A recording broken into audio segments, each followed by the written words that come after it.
ایک business man آدمی، ایک تاجر آدمی کسی بھی قسم کا جب تجارت کرتا ہے تو پہلی فرصت میں وہ یہ حساب لگاتا ہے کہ کتنا آ رہا ہے اور کتنا جا رہا ہے۔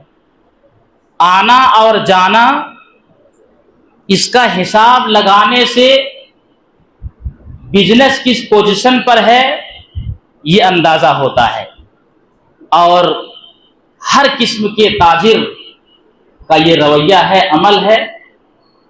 لیکن ہم اور آپ دنیاوی معاملات میں تو اتنی سوچ، اتنی فکر، اتنی اہمیت تو دیتے ہیں ایک تجارت اور بزنس کو، لیکن جس قدر ہم اور آپ نیکیاں کرتے ہیں، کبھی ہم نے یہ سوچا کہ ان نیکیوں کے ختم ہونے کے راستے کیا ہیں؟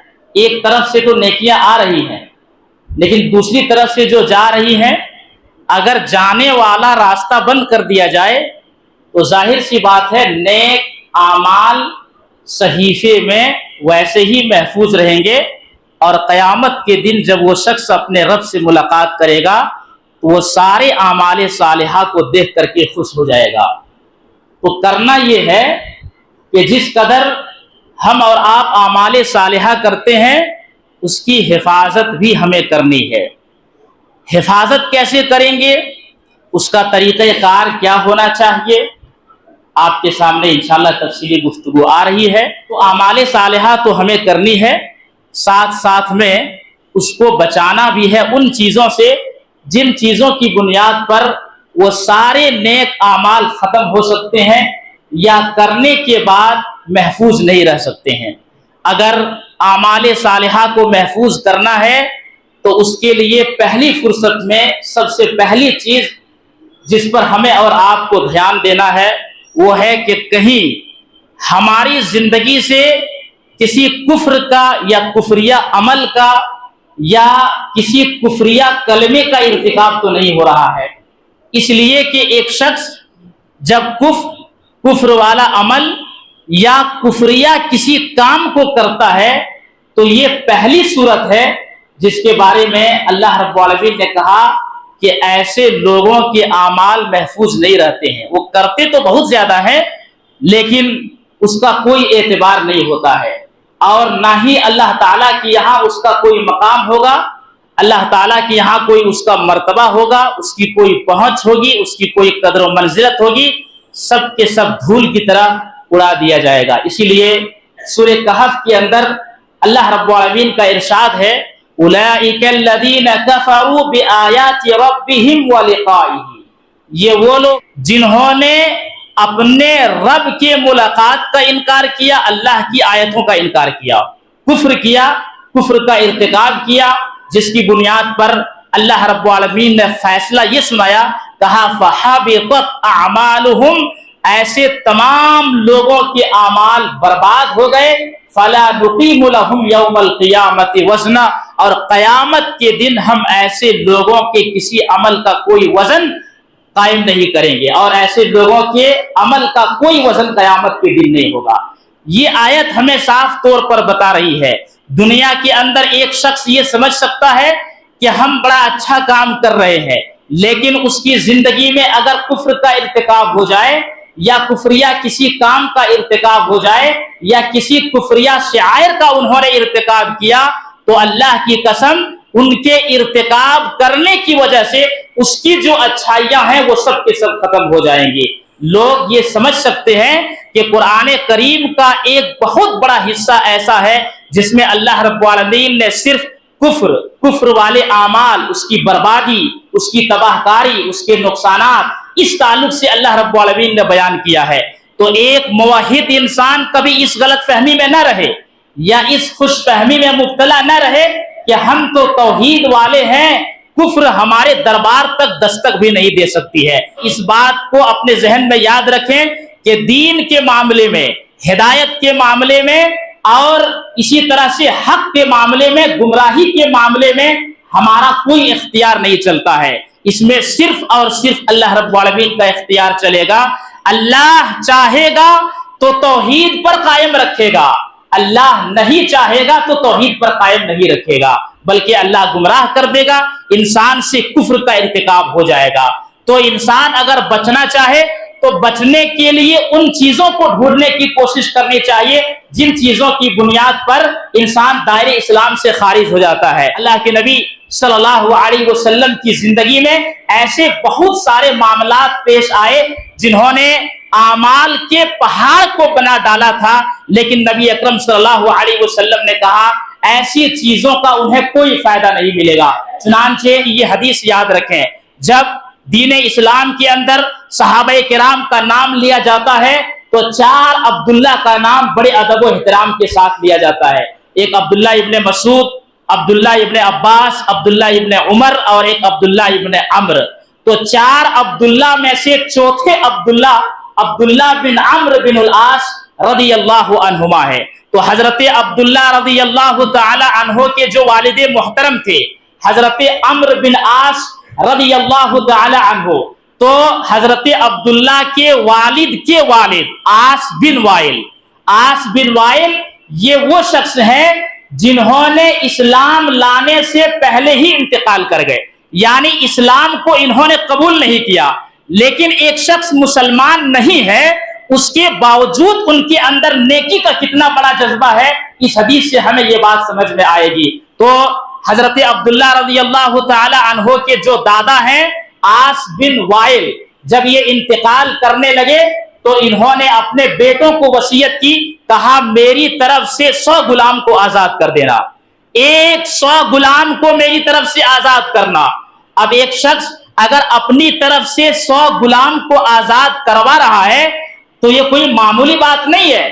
ایک غلام کو آزاد اگر کوئی شخص کرواتا ہے، صحیح بخاری شریف کے اندر اللہ کے رسول صلی اللہ علیہ وسلم نے کہا کہ اس غلام کے جتنے سارے اعضاء ہیں، ہاتھ ہے، پیر ہے، زبان ہے، جسم کے جتنے سارے اعضاء ہیں، ان تمام اعضاء کے بدلے میں اللہ تعالیٰ اس کے آزاد کرنے والے کو جہنم سے آزاد کرے گا۔ یہاں عاص بن وائل کا عالم یہ ہے کہ ان کی طرف سے 100 غلام آزاد ہو رہے ہیں۔ ایک غلام آزاد کرنے والوں کا یہ ہے کہ جس کو آزاد کیا جا رہا ہے اس کے بدلے میں اللہ جہنم سے آزاد کرے گا۔ اگر کوئی 100 غلام کو آزاد کرے گا تو اس کا کتنا بڑا مقام ہو سکتا ہے، لیکن اس مقام تک پہنچنے کے لیے جو سب سے پہلی سیڑھی عقیدے کی، توحید کی، اسلام کی ہے، یہ اگر نہ ہو تو اس کا فائدہ نہیں ہوگا۔ یہ بتانا اس حدیث کریم کی روشنی میں آپ کو بتایا جا رہا ہے۔ تو بہرحال جو حضرت عبداللہ رضی اللہ تعالی عنہ کے چچا تھے ہشام کے ذمے میں آیا، یعنی عمرو کے بھائی، انہوں نے 50 غلام کو اپنی طور پر آزاد کر دیا۔ اب ذمہ داری آئی حضرت عمرو بن عاص رضی اللہ تعالی عنہ کی۔ حضرت عمرو بن عاص رضی اللہ تعالی عنہ نے کہا کہ میرے بھائی نے میرے باپ کی طرف سے 50 غلام کو آزاد کیا ہے 100 میں سے، اب 50 کو مجھے ادا کرنا ہے، یہ ہماری ذمہ داری ہے۔ تو ادا کرنے سے پہلے میں نبی اکرم صلی اللہ علیہ وسلم سے جا کر کے مسئلہ پوچھتا ہوں کہ اللہ کے نبی صلی اللہ علیہ وسلم بتائیے اپنے باپ کی طرف سے 50 غلام کو آزاد کر سکتا ہوں کیا؟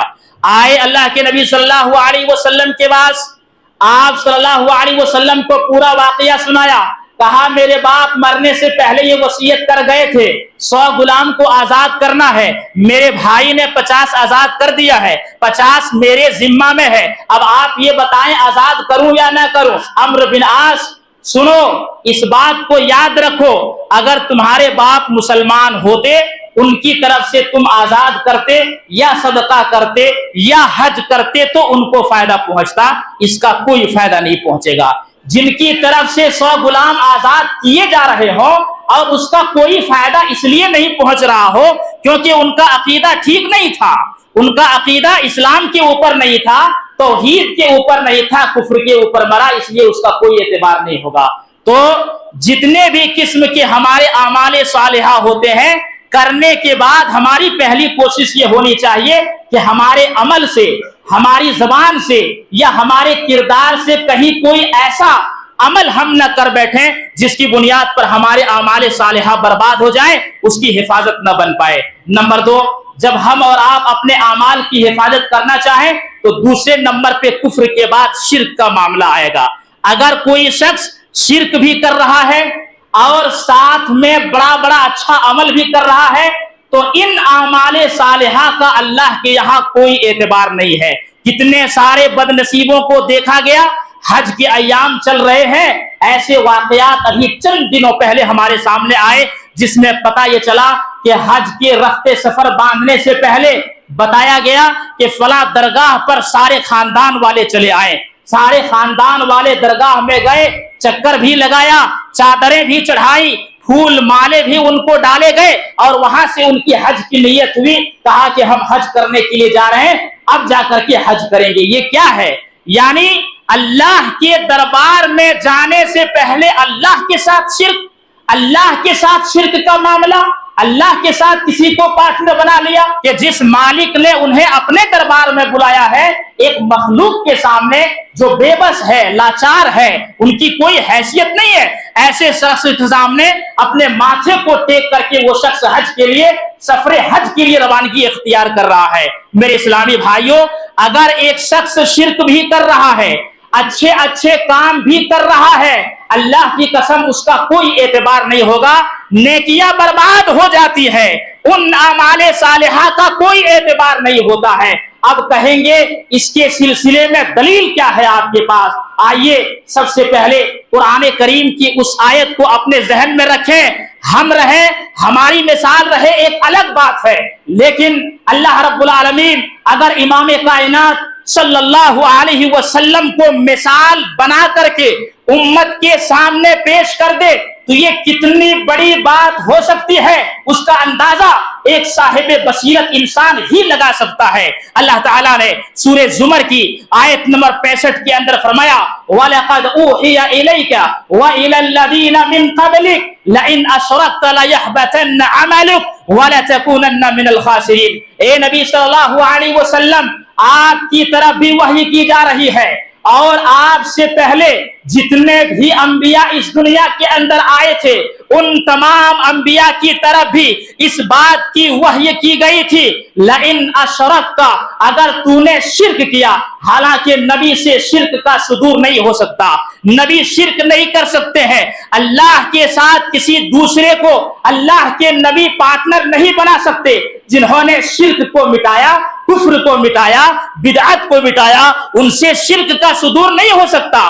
اس کے باوجود اللہ رب العالمین نے نبی صلی اللہ علیہ وسلم کو اگزامپل کے طور پر مثال بنا کر کے امت کے سامنے پیش کیا، کہا دیکھو اگر تو نے بھی شرک کیا تو تیرے سارے عمل برباد ہو جائیں گے اور تو خسارہ اٹھانے والوں میں سے ہوگا آخرت میں۔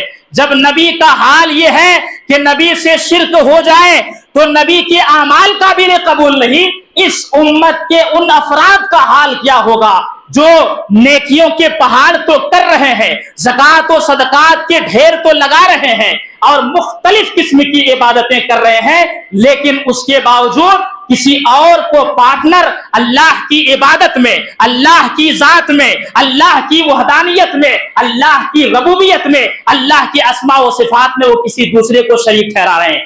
یہی وہ گھٹیا عمل ہے جس کے عمل کو اللہ تعالیٰ کیسے ٹھکراتا ہے۔ نبی اکرم صلی اللہ علیہ وسلم کی حدیث جو حدیث قدسی ہے، اس حدیث کو آپ ملاحظہ کریں، یہ صحیح مسلم شریف کتاب الزہد والرقائق کی حدیث۔ حضرت ابو ہریرہ کہتے ہیں اللہ کے نبی صلی اللہ علیہ وسلم نے کہا، اللہ رب العالمین کہتا ہے انا اغنى الشركاء عن الشرك، جو شرک کرنے والے لوگ ہیں ایسے شرکا سے میں بے پرواہ ہوں، میں بے نیاز ہوں، میرا اس سے کوئی مطلب نہیں ہے، میرا اس سے کوئی تعلق نہیں ہے۔ من عمل عملا اشرک فیہ معی غیری، جس نے بھی کوئی ایسا عمل کیا جس عمل میں میرے ساتھ کسی اور کو انہوں نے شریک کیا ہے، ترکتہ و شرکہ، میں اسے بھی چھوڑ دیتا ہوں اور اس کے پارٹنر اور شریک کو بھی چھوڑ دیتا ہوں، میرا اس سے کوئی کنیکشن نہیں ہے۔ تو میرے بھائیوں، یہ دوسری چیز ہے، عمل ضرور کریں لیکن عمل میں اس بات کا بھی خیال رہنا چاہیے کہ کہیں ہمارے عمل میں شرک کا تو ارتکاب نہیں ہو رہا ہے۔ اسی طرح سے اعمال صالحہ کی حفاظت کے لیے جب ہم عمل کرتے ہیں تو اس عمل میں ہمیں یہ دیکھنا ہے کہ کہیں یہ عمل کسی دوسرے کو خوش کرنے کے لیے تو نہیں ہو رہا ہے۔ اللہ کو راضی کرنے کے لیے ہو رہا ہے یا بندوں کو خوش کرنے کے لیے ہو رہا ہے؟ اگر بندوں کو خوش کرنے کے لیے وہ عمل کر رہا ہے، چاہے وہ حج و عمرہ کر کے یا زکات و صدقات و خیرات کر کے، نوافل کا اہتمام کر کے، فرائض کا اہتمام کر کے، دنیا بھر کی عبادتیں کر کے، احد پہاڑ سے بڑا بھی اگر عمل کو اختیار کر لیتا ہے، اگر لوگوں کو خوش کرنا مقصود ہے تو اس عمل کا 1 روپیے کا بھی کوئی اہمیت نہیں ہے، 1 پیسے کی اس کی کوئی اہمیت نہیں ہے، ذرہ برابر بھی اس کا کوئی فائدہ نہیں ہوگا، عمل ایسے ہی برباد ہو جاتے ہیں۔ اس سلسلے میں نبی اکرم صلی اللہ علیہ وسلم کی حدیث ملاحظہ ہو، یہ مسند احمد کی صحیح حدیث ہے۔ حضرت محمود بن لبید رضی اللہ تعالی عنہ کہتے ہیں اللہ کے نبی صلی اللہ علیہ وسلم نے کہا ان اخوف ما اخاف علیکم الشرک الاصغر، لوگوں سب سے زیادہ تمہارے اوپر مجھے جس چیز کا اندیشہ ہے، ڈر ہے، خوف ہے، وہ خوف یہ ہے ایک چھوٹا سا شرک ہے۔ قالوا وما الشرک الاصغر یا رسول اللہ، صحابہ کرام نے پوچھا اللہ کے رسول صلی اللہ علیہ وسلم یہ چھوٹا شرک کیا ہے؟ نبی اکرم صلی اللہ علیہ وسلم نے کہا الریا، دکھاوا، بندوں کو خوش کرنے کے لیے کوئی کام کرنا۔ اب دیکھیے اللہ کے نبی صلی اللہ علیہ وسلم فرماتے ہیں قیامت کے دن اللہ تعالی جب بندوں کو ان کے اعمال کا بدلہ دے گا تو بہت سارے لوگ آئیں گے جو اپنے اعمال کا بدلہ لے کر کے جائیں گے، لیکن ایک شخص سے اللہ رب العالمین کہے گا، ایک خاص قسم کے لوگوں سے، کچھ خاص قسم کے لوگ ایسے ہوں گے جن سے اللہ رب العالمین کہے گا، وہ خاص قسم کے لوگ وہ ہوں گے اللہ رب العالمین ان لوگوں سے کہے گا اذهبوا الى الذين كنتم تراؤون في الدنيا، ارے جاؤ ان لوگوں کے پاس جاؤ جن کو دنیا میں خوش کرنے کے لیے، ان کو دکھانے کے لیے تم نے عمل کیا تھا، وہاں سے اپنا اجر تلاش کرو، یہاں تمہارے لیے کچھ نہیں ہے۔ کیا یہ حدیث ہمارے بدن کے رونگٹے کو کھڑی نہیں کرتی ہے؟ ہمارے جذبات کو جھنجھوڑنے کے لیے یہ حدیث کافی نہیں ہے کہ یہاں سے ہم اعمال کر کے جائیں، لیکن اللہ تعالیٰ قیامت کے دن یہ کہہ دے جس انسان کو دکھانے کے لیے، اسے خوش کرنے کے لیے تو نے عمل کیا تھا، وہاں بدلہ ڈھونڈو بھائی، یہاں تمہارے لیے کچھ نہیں ہے، جا کے دیکھو اگر مل جائے تو کیا ملے گا وہاں پر۔ یہ ان کے لیے ذلت ہے جس ذلت کی بنیاد پر اللہ رب العالمین ایسے لوگوں سے کہے گا ذلیل کرنے کے لیے، اور بھرے مجمع میں وہ شخص ذلیل ہوگا۔